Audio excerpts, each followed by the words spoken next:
All right. Today we're going to dive into a story. It's super simple, but honestly, it's one of those that really sticks with you. It's all about how we face our biggest challenges, and it's called The Little Frog and the Giant Cave. So let me ask you something, and be honest. Have you ever looked at a challenge in your life, a huge project at work, a really difficult conversation you need to have, and just felt tiny? Like completely outmatched? It's that feeling that the problem is this massive giant, and you're not. That feeling is what this whole story is about. So let's set the scene. Imagine this really peaceful land. Everything's great. But a shadow has fallen over it, and it's all coming from this one place, a giant, mysterious cave that just appeared at the edge of the forest. Nobody knows what's inside, and that not knowing, it started to create this deep, kind of unsettling fear for everyone. And it's not just the look of it. From the darkness of this cave, you hear these strange noises, these deep, booming sounds and weird rumbles. It's enough to terrify every single creature around. This thing is the ultimate unknown, right? A challenge so scary that nobody, and I mean nobody, dares to even get close. Now, you'd think this is when the strongest and most powerful would step up to the plate, right? Well, this is where the story gets really interesting because it shows us that brute strength isn't always the answer. So first up is the tiger, majestic, powerful, the very picture of courage. But the second it hears that deep, booming echo coming from the cave, all that pride just melts away. See, physical power was totally useless against a fear it couldn't even see. It just turned and ran.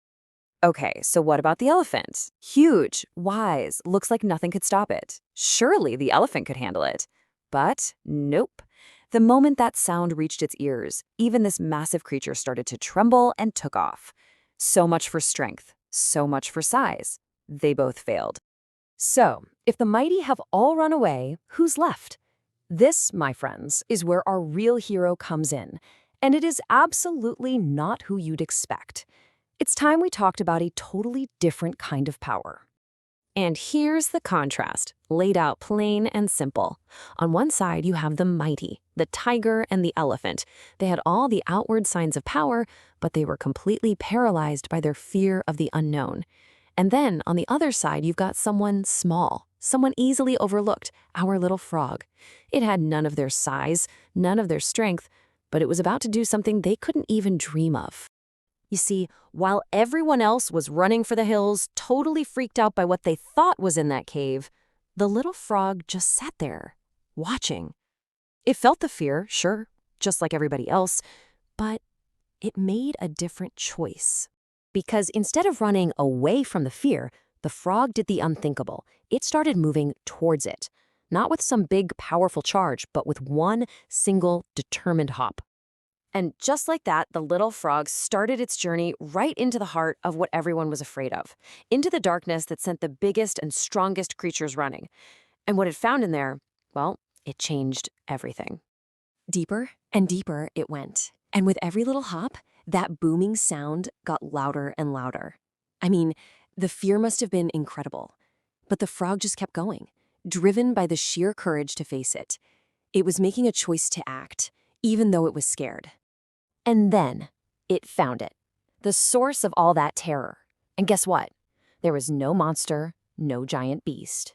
That terrifying booming noise that scared off the tiger and the elephant, it was nothing more than the echo of the frog's own tiny croak bouncing off the massive cave walls.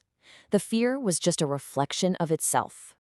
So, what in the world does a story about a frog in a cave have to do with you and me? Oh, just about everything. Because we all have caves in our lives, don't we? These challenges that look so huge and so terrifying from the outside. And this right here, this is the core lesson. The monsters we're so afraid of, so often they're just echoes of our own insecurities, our own self-doubt, amplified. The fear feels so real, like it's coming from outside, but its source is almost always inside us. We're literally getting scared by the sound of our own perceived smallness. So how do we become more like the frog? Well, it kind of boils down to 3 steps.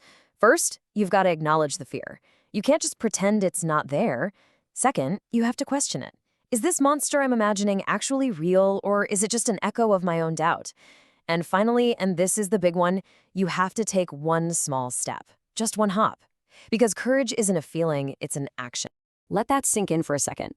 The frog was afraid. Of course it was. The only difference between the frog and everyone else was that it refused to let fear have the final say. And that is a definition of courage we can all actually use. It's not about being fearless.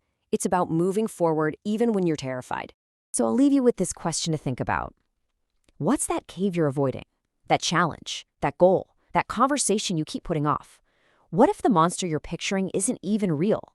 What amazing truth about yourself, about your own strength, might you discover if you just take that first small hop?